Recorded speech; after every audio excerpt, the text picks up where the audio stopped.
Cerruti, ¿cómo le va? ¿Qué ¿Qué dice? tal? Buenas noches. No es bueno el espectáculo, ¿no?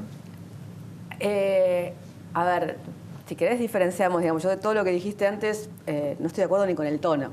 No me parece que sea todo, que el país era una maravilla. ¿Cuándo? Entonces, al principio de año, cuando venían nuestros viejos y sucedía la Patagonia trágica, la Semana trágica, los anarquistas peleaban, los trabajadores no tenían derechos sindicales, los pobres eran pobres. ¿Usted cree que estamos mejor que hace 70 años? No tengo dudas.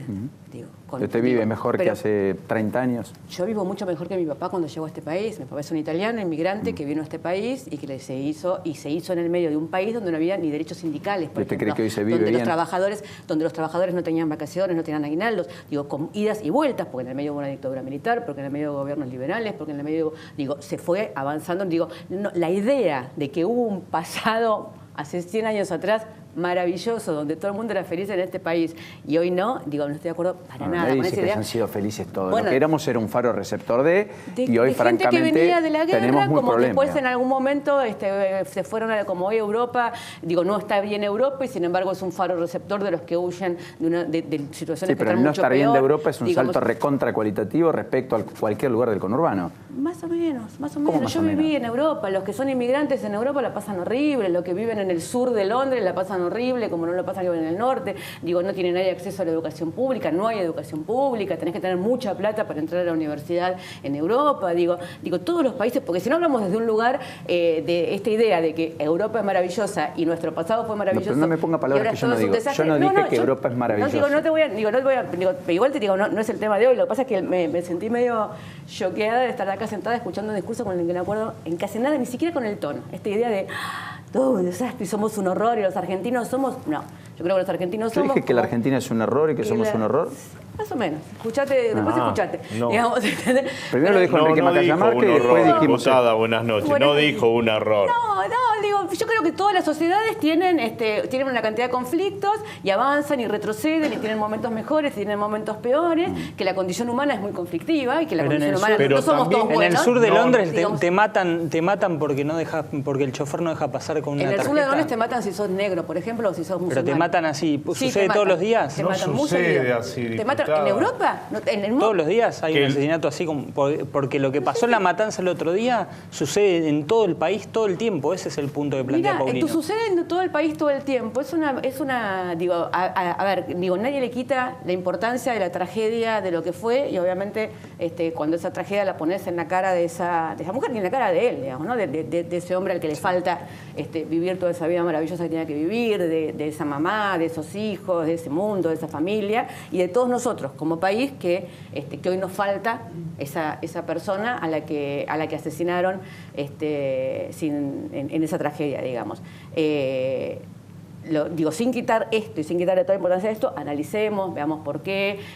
Yo siempre digo lo mismo, uno puede encontrar todas las razones del mundo para entender por qué un delincuente juvenil llega a ser delincuente juvenil, pero te mata, con lo cual son dos cosas diferentes y un país, un Estado, tiene que pensar que tiene que atender al mismo tiempo el corto y el largo plazo. Entonces vos tenés que tener políticas de Estado para que no haya desigualdad, tenés que tener políticas de Estado para que todos tengan igualdad de oportunidades y tenés que tener políticas de corto plazo que hagan que no maten a la gente. Y diputada, ¿cree que no roben, que no, ¿entendés? Entonces, tienen que convivir las dos políticas, porque si no un Estado se hace cargo, pensando en el largo plazo, no te hace cargo del ¿Cree que ha corto plazo. mejorado la seguridad de unos años aquí? No, yo no, a ver, yo además en este momento soy una diputada opositora, con lo cual no solo no creo que ha mejorado la seguridad, sino que creo que hay una cantidad de... No, bueno, pero ser opositora... Por ejemplo, la ciudad de Buenos Aires creció como no había crecido en los últimos años. La ciudad de Buenos Aires, la ciudad más rica del país, y creció, tenemos un desempleo del 17% en los barrios del sur de la ciudad de Buenos Aires. Es una enormidad. El 17% de la población sin empleo significa que pibes de 18 o 20 años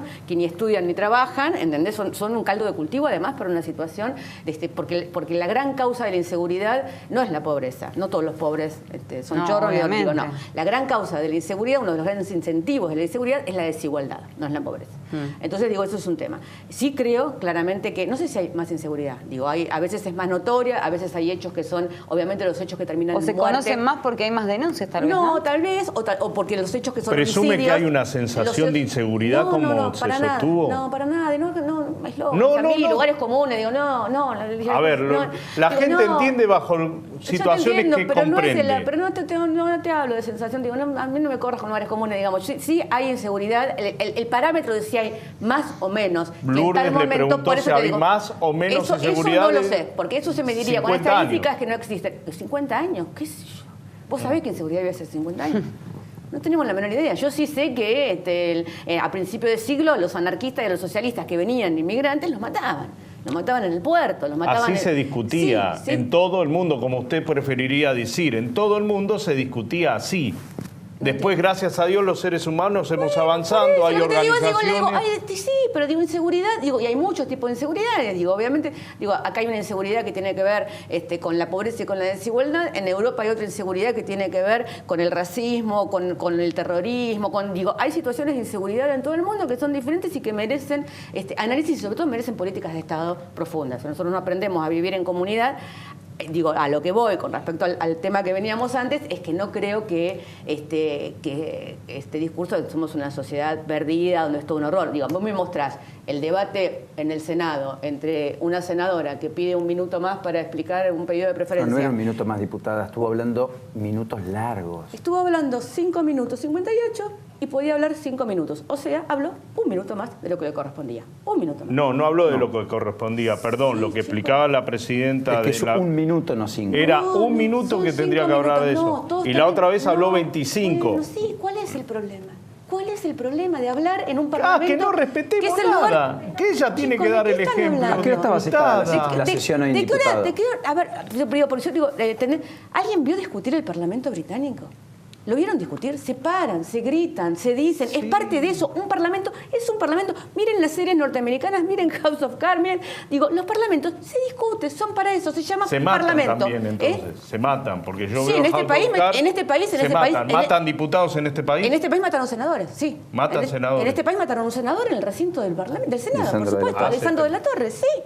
Bueno, y como se discutía en la época que usted hablaba de los socialistas. Pero por eso te estoy diciendo que nada está en un vacío. No era todo maravilloso en aquel momento. Mataban a un senador en una discusión en el Senado. Hoy, la presidenta del Senado y la senadora se intercambian opinión sobre si puede hablar un minuto más o un minuto menos. Yo prefiero eso a que maten a un senador de un tiro. Lo que te digo, nada era tan bueno en otro momento, ni es tan malo en otro. No, la verdad, no pasa nada. Hoy, lo grave de lo que sucedió hoy en la Cámara de Diputados es que había una sesión convocada por toda la oposición, a la que convocamos obviamente al oficialismo también, para discutir un tema gravísimo, como es el tema de las tarifas, que sabemos que es cada vez un tema más grave porque ya en muchos casos es el 20 o el 30% del sueldo, y ni hablar de cuando pase el invierno y lleguen las boletas del gas de después del invierno. Y a esa sesión, aún con la mitad del oficialismo, como es el caso de Carrió y como es el caso del radicalismo, admitiendo que no se puede seguir con el tema de las tarifas así, el oficialismo no solo no se sienta, sino que hace a último momento una maniobra para levantarlo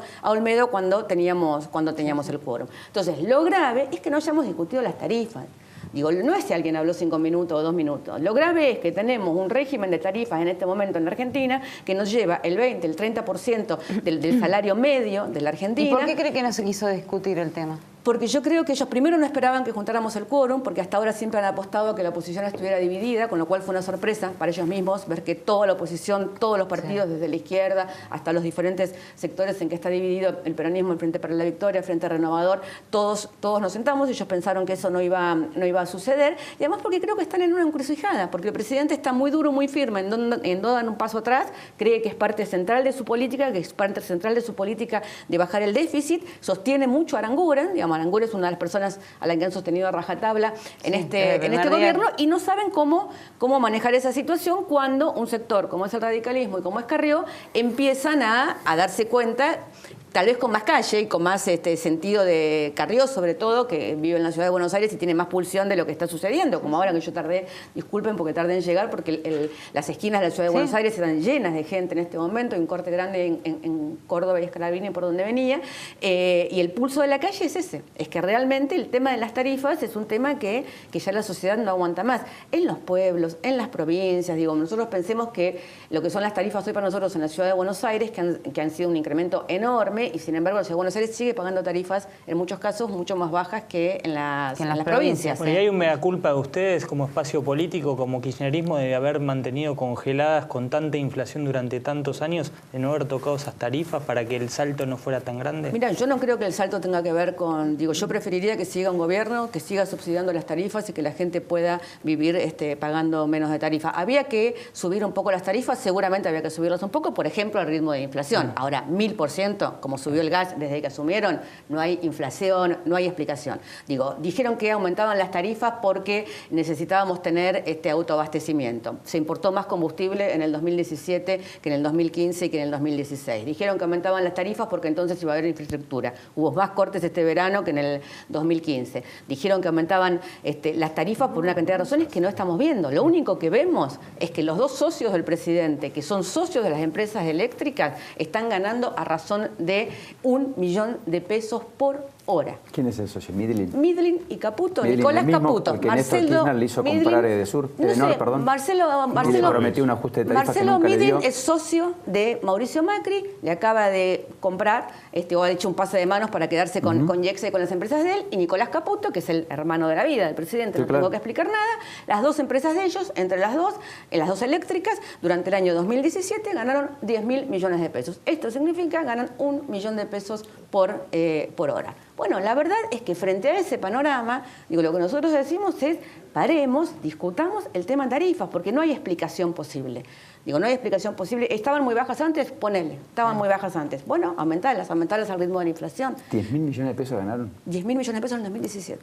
¿Puedes ¿Las creerlo? dos? Caputo ganó 3.000 millones de pesos. No, pero de Suri y de no, me dice, no. Midlin y Caputo. Bueno, está bien, pero en todas las empresas que tienen. No, en las eléctricas. Nada más que en las eléctricas. En pero Pampa, tiene Transener. Tiene Transener, Pampa Energía, sí, en las eléctricas. No, Transener es del Estado. Transener todavía es del Estado. Midlin tiene una parte importante. Midlin tiene una cantidad de acciones importantes. Sí, señor. Sin la algarabía inicial, ¿hay algún plan o no hay plan? ¿A qué te referís? Si el gobierno tiene un plan. Yo creo que con el tema tarifas no tiene un plan, que está en una ensardona, que es uno de los temas en los cuales yo conozco diputados que te dicen que, diputados del oficialismo, del PRO, que se encuentran con Macri y Macri te dice que va a pasar a la historia como el presidente que bajó el déficit. Y la verdad es que cuando tratás de trasladar eso, bueno, ¿eso con qué se come? ¿Eso qué le sirve a la gente? Eso digo, ¿no? Tienen como una obsesión de CEO de una empresa en que le cierren las cuentas. Esa obsesión es bajar el déficit, y bajar el déficit es, por ejemplo, sacar todo el subsidio en el tema energético, por eso las tarifas se van como se van, y mientras tanto seguir con el endeudamiento. Así como ganan $1 millón de pesos por hora, también te digo que nos estamos endeudando a razón de $2.500 por segundo. Y eso para la Argentina es una bomba de tiempo. ¿No? Entonces, están en esa encerrona que nos vamos a seguir endeudando así, salvo que logren bajar el déficit, hacen todo esto y encima el déficit no baja. Digo, ellos mismos y los economistas mismos del gobierno se dan cuenta que están yendo a una encerrona y además no baja la inflación, ¿no? Esa foto de la atomización del peronismo unificada en un planteo contra el gobierno, ¿es posible trasladarlo al electoral o es virtualmente imposible? Nada es imposible. Nada es imposible cuando estamos frente a un desafío tan grande como es salir de esta nueva reedición del neoliberalismo en la Argentina, que cada vez que tuvimos un gobierno de este tipo, ya sea con votos o ya sea a través de gobiernos militares, el programa económico es el mismo, el programa económico del 76 y del 90 es el mismo que el de ahora es con votos, es con una elección democrática, bueno, pero cada vez también, que... ¿no? El de los 90 también, cada vez que... Pero el de 90 tiene una trampa, que es que no fue votado para eso. Este fue votado para esto. En el 95 fue votado. En el 95 fue reelecto. pero cuando empezó el plan de convertibilidad, cuando empezó Caballo... Cuando ya la gente lo sabía, lo votó. Sí, pero yo suelo decir que la derecha ha gobernado por dictaduras militares, por ministros que metían en gobiernos supuestamente votados para ser gobiernos populares, y esta es la primera vez que es un gobierno votado como un gobierno de derecha, no ocultó nada. A ver, podemos decir que los medios lo taparon, qué sé yo, Macri es Macri, todo el mundo sabía que Macri era Macri. Y fue votado bueno, fue votado y está haciendo lo que está haciendo, y tal vez tenemos ahora el gran desafío de pararlo, porque si no, yo sí, ahora creo que parte de la tragedia argentina, si querés, y que se da en muchos países, no solamente en Argentina, obviamente, es que esta oscilación de gobiernos más populares y gobiernos más liberales hace que nunca se termine de salir de la encerrona, ¿no? Ahora sí, gracias. ¿Le gustó mejor el tono? ¿El cierre? ¿Le gustó más? Sí, calmémonos. Bueno, gracias por este ratito. Entiendo que haya llegado tarde. Yo también llegué con lo justo por las demoras, por los cortes y demás. Además, tú estuvo en una de las protestas, digamos. Estuve ahí en Callao y cerca del Congreso, allá de Corrientes.